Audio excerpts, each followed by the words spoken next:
Et ce matin, je voudrais que l'on puisse nous aussi nous attarder sur un passage biblique qui parle de l'arche de l'Alliance, et pas n'importe quel, le passage où l'arche de l'Alliance a été perdue par Israël.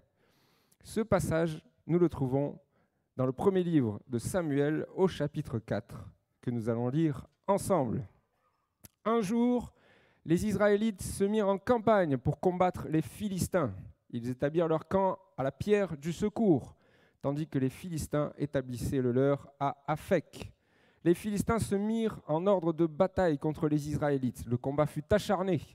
Les Philistins écrasèrent les Israélites et leur tuèrent environ 4000 hommes dans cette bataille.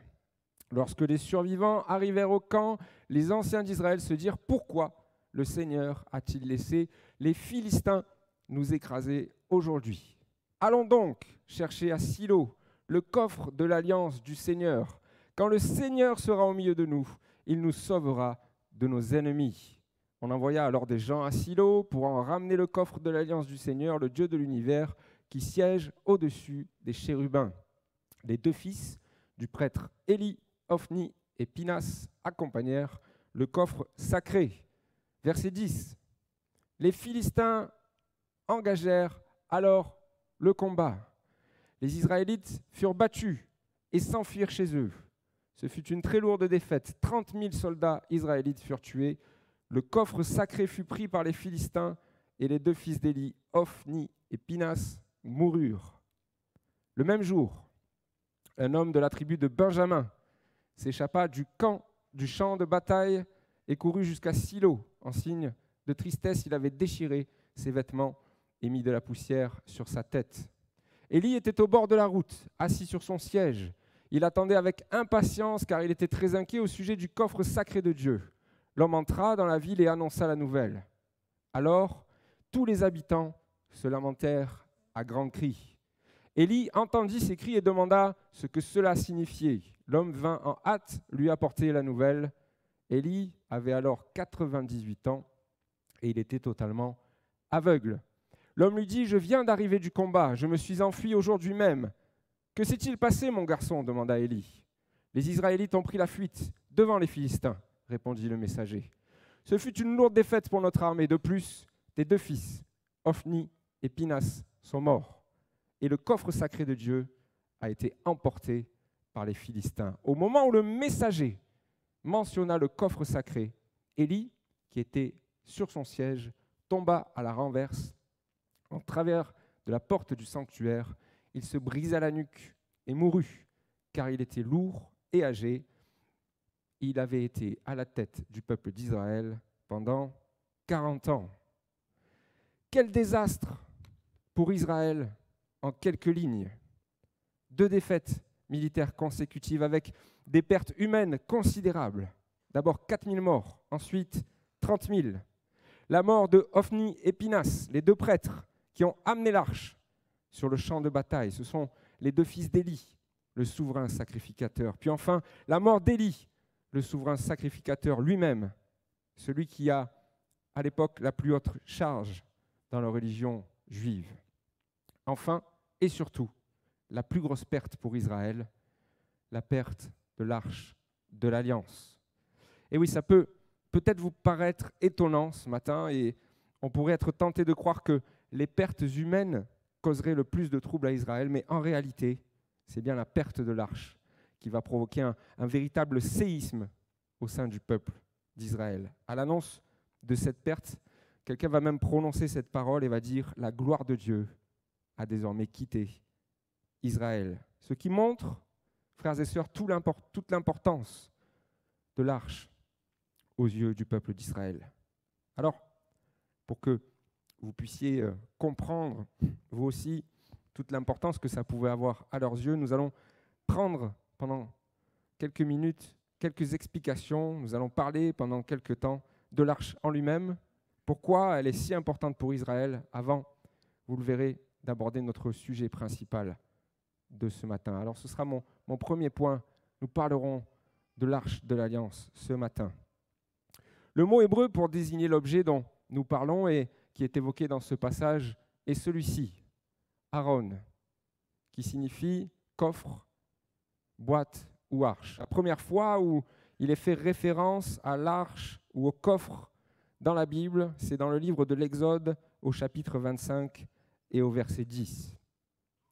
Il est écrit « On fabriquera un coffre en bois d'acacia.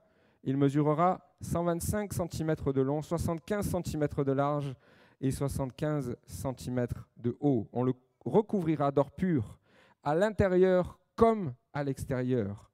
Et on appliquera tout autour une bordure d'or. » Voilà à peu près à quoi ressemblait l'arche de l'Alliance. Nous sommes dans le livre de l'Exode et à ce moment précis, c'est Dieu qui s'adresse à Moïse.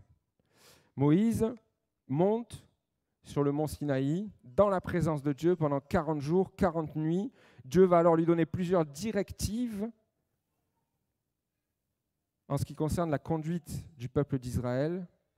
Mais ce qui nous montre l'importance de l'arche aux yeux de Dieu, c'est que la demande de sa construction, les instructions qui sont relatives à l'arche font partie des toutes premières choses que Dieu va demander à Moïse à ce moment-là, si ce n'est la première. Au verset 8, Dieu demande la fabrication d'une tente sacrée pour qu'il puisse demeurer au milieu du peuple d'Israël. Au verset 9, il est écrit que la fabrication de la tente et de tous les objets sacrés doivent se faire conformément aux instructions de Dieu.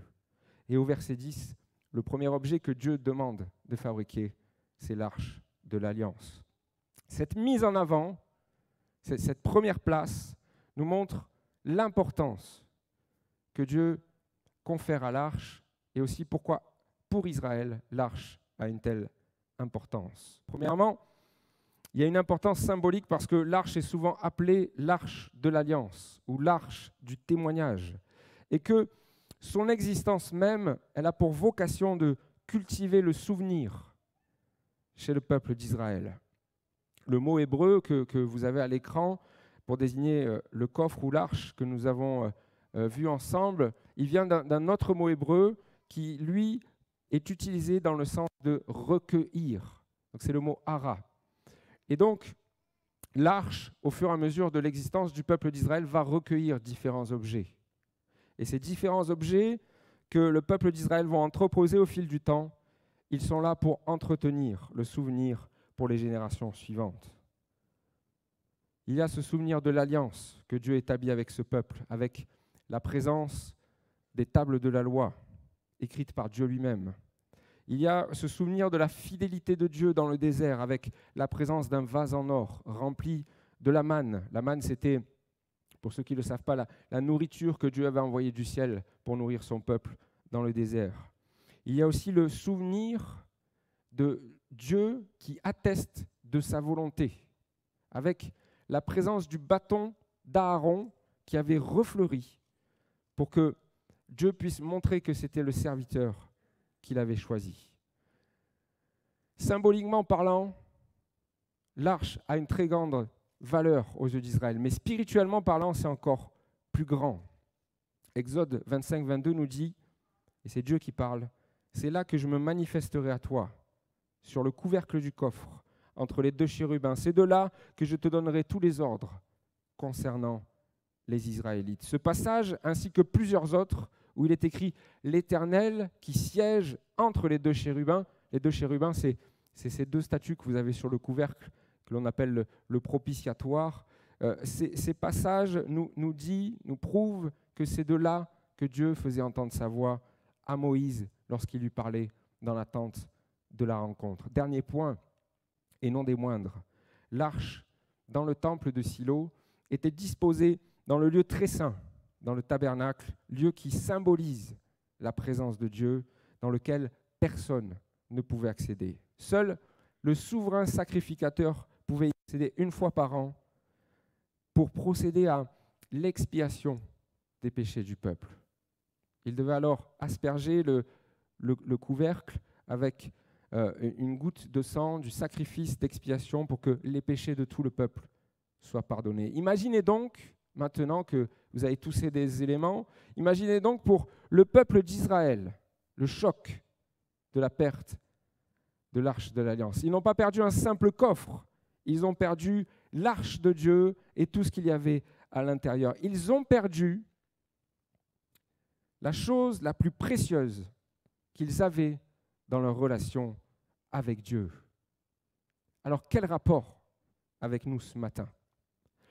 Eh bien, mon frère, ma sœur, de la même manière qu'Israël voit s'envoler ce qu'il a de plus précieux dans sa relation avec Dieu, parfois, dans chacune de nos vies, dans chacune de notre marche chrétienne, parfois nous aussi, nous pouvons laisser échapper ce que nous avons de plus précieux dans notre relation avec Dieu. À la différence que pour nous, ce n'est pas un coffre, ce n'est pas une arche, mais ce que nous avons de plus précieux dans notre relation avec Dieu, dans notre interaction avec Dieu, c'est une pleine et entière communion avec lui.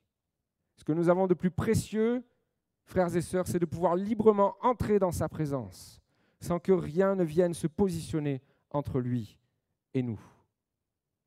Et ce matin, je voudrais que l'on puisse regarder ensemble en quoi Israël peut être tenu pour responsable dans la perte de l'arche de l'Alliance, observer quelles ont été leurs défaillances spirituelles qui les a amenés à perdre cette arche pour que nous puissions éviter de reproduire le même schéma, que nous puissions éviter de prendre les mêmes chemins qui nous amèneraient à perdre notre communion avec Dieu, ces mêmes chemins qui nous amèneraient loin de sa présence et de son approbation.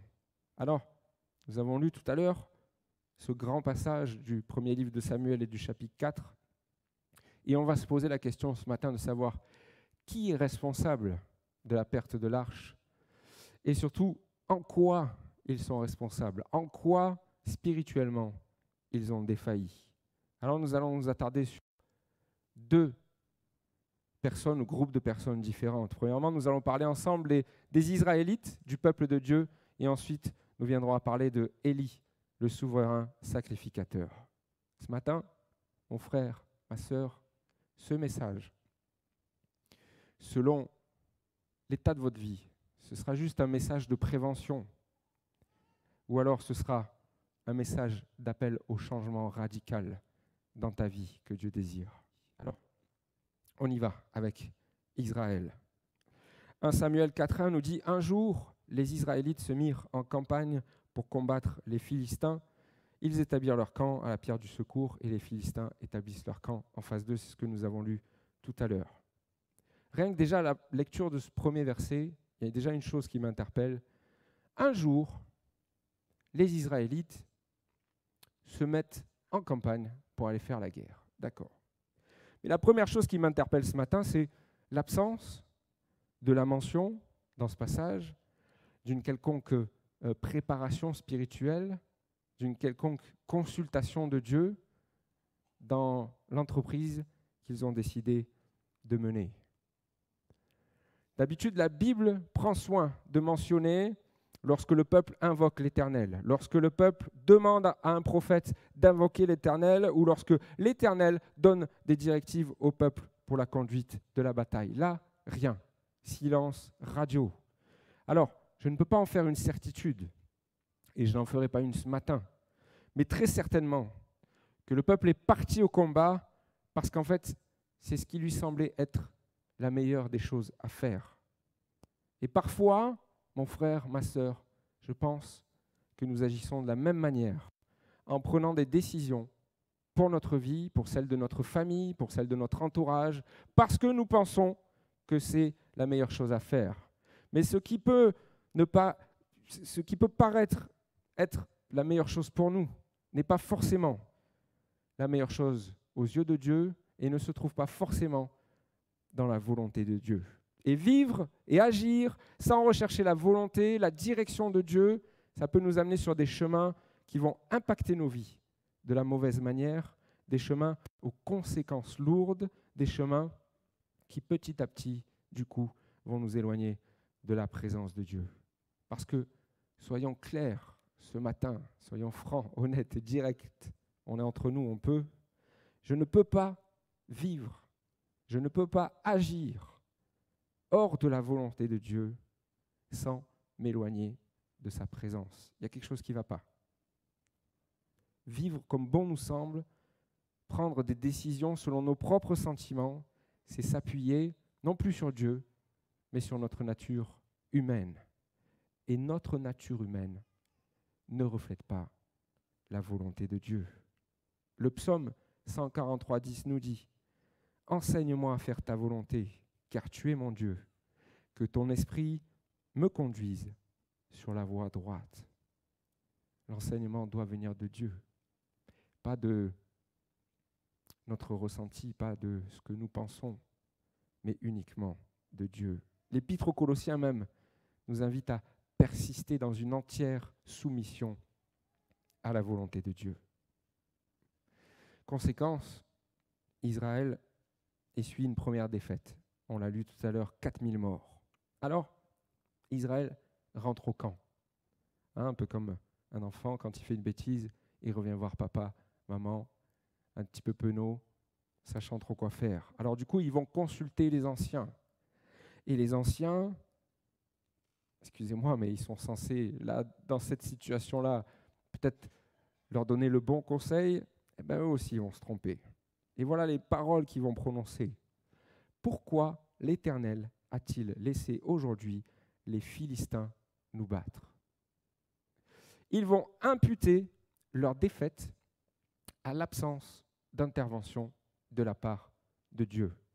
Il y a même deux traductions, la Darby et la Martin, qui vont même jusqu'à écrire cette phrase dans un sens encore plus poussé, c'est-à-dire qu'il est écrit « Pourquoi Dieu nous a-t-il battus devant les Philistins ?» Pas de débat possible. Il y a un seul responsable, c'est Dieu. Parce que soit il n'a rien fait, soit c'est lui qui nous a défaits.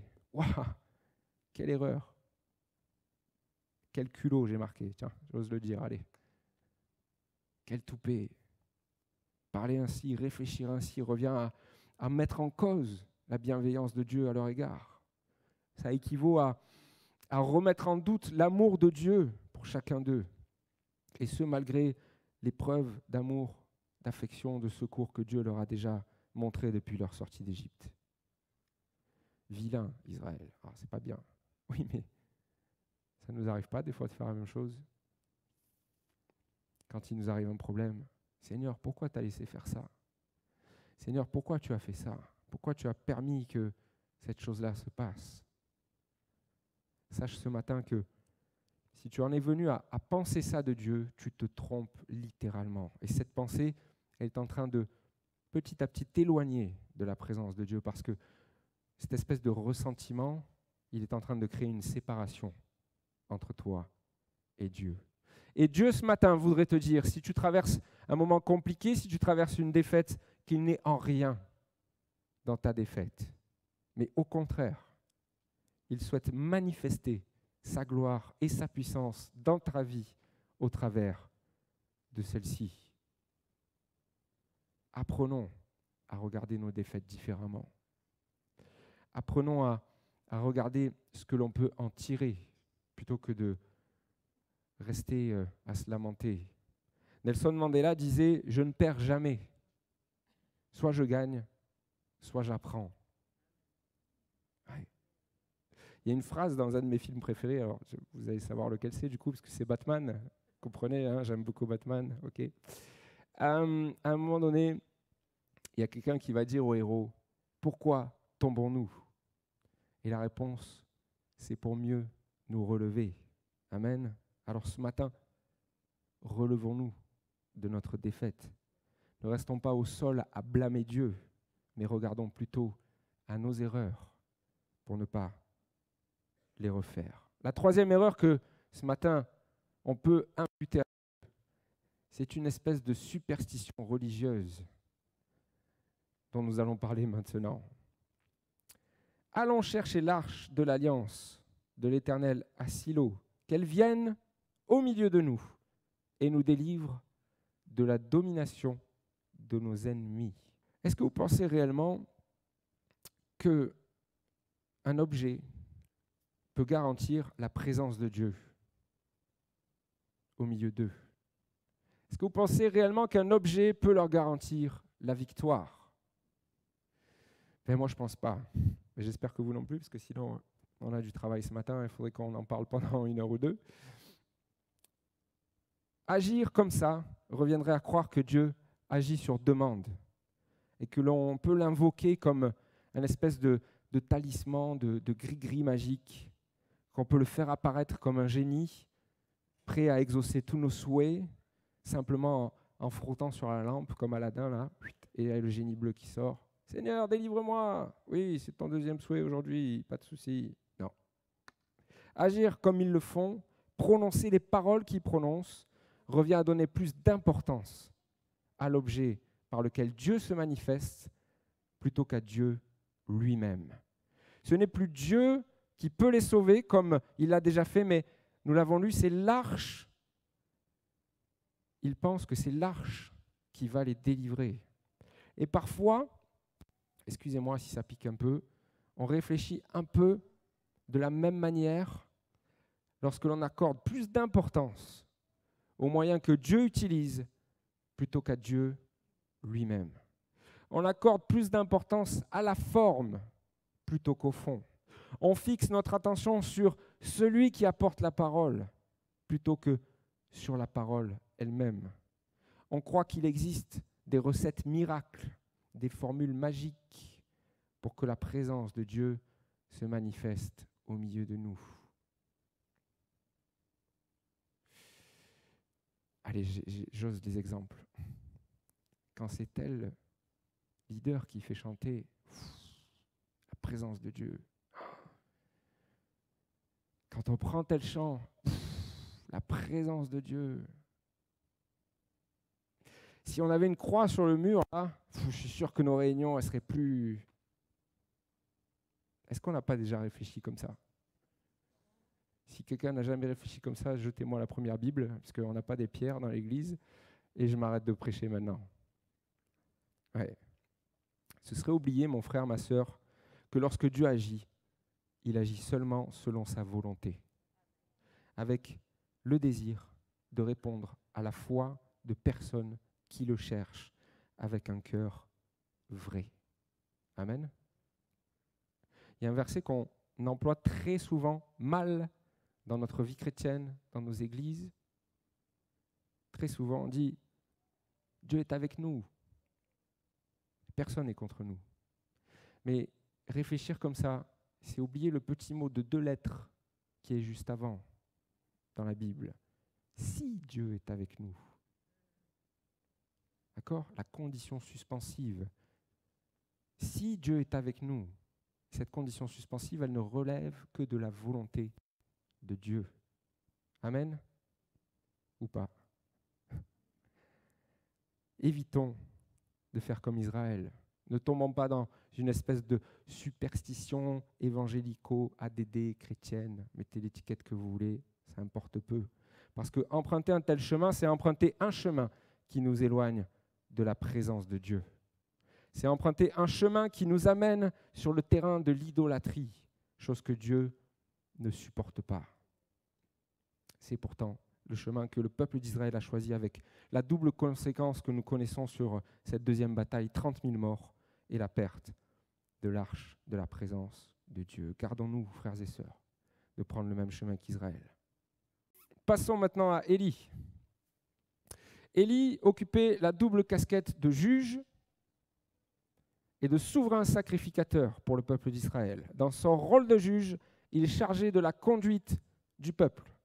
Dans son rôle de souverain sacrificateur, il est chargé de la surveillance générale du sanctuaire, de ceux qui assurent le service dedans, et donc de l'arche de l'Alliance. Il consultait Dieu pour le peuple, lui seul pouvait entrer dans le lieu très saint où se trouvait l'arche une fois par an, comme je vous le disais tout à l'heure, pour faire le sacrifice d'expiation. Ça, c'est le rôle du souverain sacrificateur. Et pourtant, si vous lisez le premier livre de Samuel, vous le ferez à la maison, je l'espère, on peut voir dès le début qu'il y a quelque chose qui cloche lorsqu'il est question d'Élie. On se rend compte de plusieurs défaillances spirituelles chez le souverain sacrificateur, plusieurs faiblesses spirituelles qui le caractérisent et qui malheureusement vont avoir un impact sur le peuple d'Israël et plus tard sur la perte de l'arche de l'Alliance. Premièrement, la Bible nous dit que nous sommes dans une période où la parole de Dieu est rare et où les visions ne sont pas fréquentes. Alors, selon les commentateurs bibliques, alors que Dieu parlait directement à Moïse ou à Josué en leur temps, pendant les 3 siècles de gouvernement des juges, Dieu a rarement fait entendre sa parole, au point que, à l'époque d'Élie, aucun prophète n'apporte de message divin au peuple d'Israël. Nous sommes en présence donc d'un homme qui est censé faire l'interface entre le peuple et Dieu, et pourtant, la parole de Dieu à l'époque est d'un silence assourdissant. À quoi est dû ce silence ? À l'état de cœur du peuple qui s'est éloigné de Dieu. Alors dans cette situation, si on est à la place d'Élie, il y a 2 possibilités pour un homme tel que lui, pour un homme qui occupe la fonction que Élie occupe. Soit on va tenter par tous les moyens de ramener le peuple à une communion profonde avec Dieu. On va chercher les moyens d'entendre, de recevoir la parole de Dieu. On va essayer d'être le moteur d'un réveil spirituel pour le peuple d'Israël. Soit on va entrer dans une passivité spirituelle et on va se contenter de vivre la situation telle qu'elle est. Et visiblement, c'est cette deuxième voie que Élie a empruntée et a choisi de suivre. Voici la première faiblesse spirituelle que nous devons éviter, frères et sœurs, c'est de rentrer dans une passivité spirituelle qui viendrait à nous éloigner de la présence de Dieu. Pourtant, Dieu souhaite encore s'adresser à Israël à l'époque parce que Dieu va susciter un nouveau serviteur qui s'appelle Samuel et c'est à lui qu'il va faire entendre sa voix directement. Mon frère, ma sœur, ce matin, une question me taraude. Est-ce que tu fais preuve d'une certaine passivité spirituelle dans ta marche avec le Seigneur? Est-ce que, comme nous l'avons lu tout à l'heure, tu es comme Élie et tu es assis à la porte du temple, à attendre le bon déroulé des événements? Romains 12, 11 nous dit « Ayez du zèle et non de la paresse, soyez fervents d'esprit, servez le Seigneur. » Sommes-nous ankylosés par le poids de la routine? Sommes-nous alourdis par ce sentiment que c'est aux autres de faire? Sommes-nous devenus, sans nous en rendre compte, des spectateurs de l'œuvre de Dieu? Je viens, je m'assois, j'écoute et je repars comme je suis venu. Nous pouvons voir aussi qu'Élie, au fur et à mesure du temps, fait preuve d'un défaut de discernement et d'un manque de vision. Dans le chapitre 3 du premier livre de Samuel, il nous est dit que la vue d'Élie commence à faiblir et qu'il ne peut rien voir. Et dans le chapitre 4, il nous est dit que carrément Élie a les yeux fixes et ne peut plus rien voir. Il n'arrivait plus à discerner les choses qui l'entouraient, non seulement de manière physique, mais aussi sur le plan spirituel.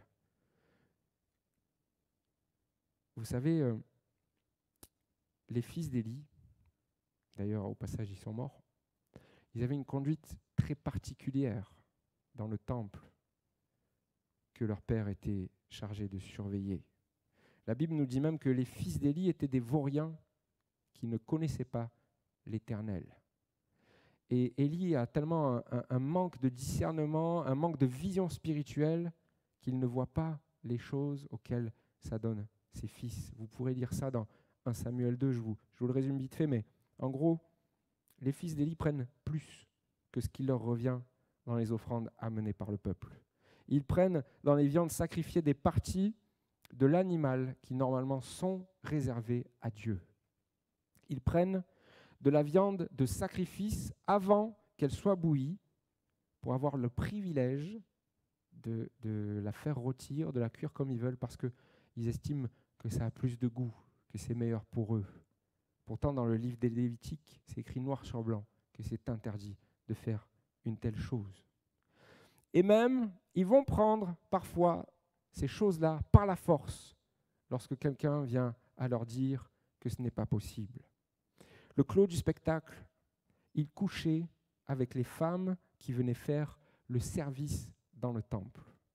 Tout ça dans le temple dont il y a la charge. Tout ça sous le nez de leur père qui ne se rendent même pas compte de la déchéance spirituelle de leur fils. Il va falloir que quelqu'un vienne lui dire la manière d'agir de ses fils pour qu'enfin il se rende compte de cela. Quel manque de vigilance, quel manque de discernement de la part d'Élie. Et dans la réaction qu'il va avoir de la part de ses fils, là encore, la passivité va revenir, faire surface, refaire son œuvre. Il va simplement les réprimander, comme on gronde un enfant. Aucune sanction, aucune action, aucune réaction de sa part, malgré que cette fois-ci, il est la triple casquette. Il est non seulement juge, souverain, sacrificateur, mais en plus il est père. Il est à la fois chef de la nation, chef religieux et chef de famille, par rapport aux deux qui font carrément n'importe quoi. Et pourtant, Élie n'aura quasiment aucune réaction. Attention les enfants, c'est pas bien ce que vous faites.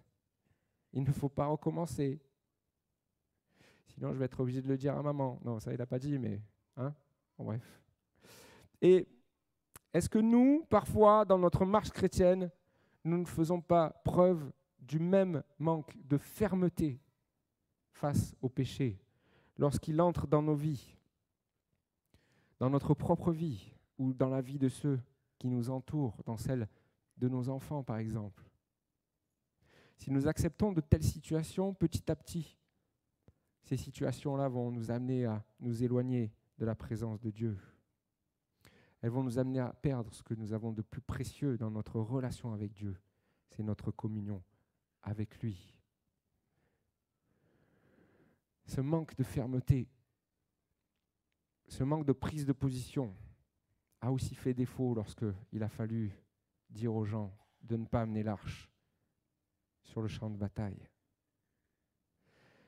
Le manque de fermeté, cumulé au manque de discernement, cumulé à la passivité d'Élie, couplé à la conduite superstitieuse du peuple, a conduit l'arche sur le champ de bataille, a conduit à la perte de l'arche. Et peut-être que ce matin, mon frère, ma sœur, dans ta vie, il y a une de ces choses qui est en train de faire une mauvaise œuvre, qui est en train de t'éloigner petit à petit de la présence de Dieu. Une de ces choses qui est en train de te ronger. Si ce n'est pas une, c'est peut-être deux. C'est peut-être quatre. Peut-être que vous cochez toutes les cases ce matin, je ne sais pas, c'est entre vous et le Seigneur. Et même si ce n'est pas ça, ça peut être autre chose. Il peut y avoir un péché dans ta vie qui, petit à petit, t'amène à t'éloigner de la présence de Dieu. Il peut y avoir un endurcissement de cœur de ta part qui t'amène à perdre la chose la plus précieuse dans ta relation avec Dieu. C'est ta communion avec lui. Vous voulez bien remonter les musiciens, s'il vous plaît? Ce matin, de la part du Seigneur, il y a un gros panneau stop qui se dresse sur ton chemin. Peut-être que tout va bien et très bien. Et prenez ça comme juste un message de prévention pour éviter de faire les mêmes erreurs que le peuple d'Israël à un moment donné dans votre marche chrétienne. Mais si vous avez déjà un pied dans l'éloignement de la présence de Dieu, il y a ce stop de la part de Dieu ce matin qui s'adresse à vous. On va incliner nos fronts. Merci de nous avoir suivis sur notre chaîne YouTube. Vous avez aimé cette vidéo? Alors je vous invite à mettre un pouce bleu ainsi qu'à vous abonner. La vision de notre Église, c'est le salut en Jésus, car lui seul sauve. Alors si vous souhaitez en savoir plus ou si vous avez des questions, contactez-nous par mail ou sur notre site www.eglisealana.fr. Pour assurer sa mission, l'Église fonctionne par la générosité de ses membres. Vous avez la possibilité de nous soutenir par vos dons en cliquant sur le lien qui se trouve dans la description de cette vidéo. À très bientôt et que Dieu vous bénisse.